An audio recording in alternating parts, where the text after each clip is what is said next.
Welcome to Sandhya cooking Kolkata. இன்றைக்கி நம்ம என்ன செய்ய போகிறோன்னா வெங்காய போண்டா. இன்றைக்கி கிளைமேட்டுக்கு இந்த வெங்காய போண்டா ரொம்பவுமே நல்லாயிருக்கும்.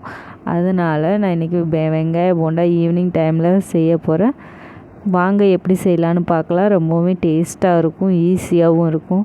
இன்றைக்கி ஒரு பெரிய வெங்காயத்தை ஒரு 20 வெங்காயத்தை எடுத்து குட்டி குட்டியாக இருக்கிறதுனால 20 வெங்காயம் எடுத்துருக்கேன். அதை கட் பண்ணி கையால் போட்டு நசுக்கிக்க போகிறேன்.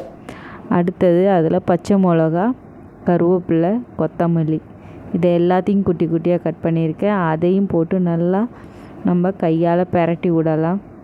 நல்லா அதை உடச்சி விடலாம். அதுக்கப்புறம் தேவைக்கேற்ப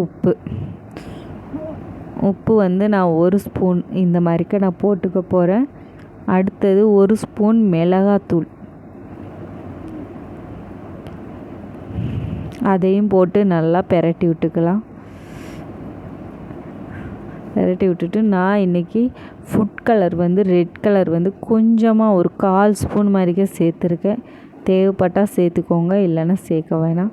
அடுத்தது மைதா, அடுத்தது கடலை மாவு, இதையும் போட்டு நல்லா பிசைஞ்சு விடலாம். நான் ஒரு சின்ன கப் அளவுக்கு மைதாவும் கடலை மாவும் எடுத்திருக்கேன். போட்டுட்டு லாஸ்ட்டில் அரிசி மாவு 1 கப்பு. அரிசி மாவு போடும்போது நல்லா மொறுன்னு வரும். இந்த மாதிரிக்கே நான் உருண்டை பிடிச்சி பார்க்குறேன். நல்லாவே வருது. அது ஒரு 10 நிமிஷம் ஊற வச்சுட்டு மறுபடியும் நான் கையை விட்டு நல்லா பிரட்டி விட்டுக்க போகிறேன். பிரட்டி விட்டுட்டு அதை நான் உருண்டை பிடிக்க போகிறேன். உருண்டை பிடிச்சி வச்சுக்கிட்டோன்னா சுடுறதுக்கு ரொம்ப ஈஸியாகவே இருக்கும். அதனால் நான் ஃபஸ்ட்டே உருண்டை பிடிச்சிக்க போகிறேன்.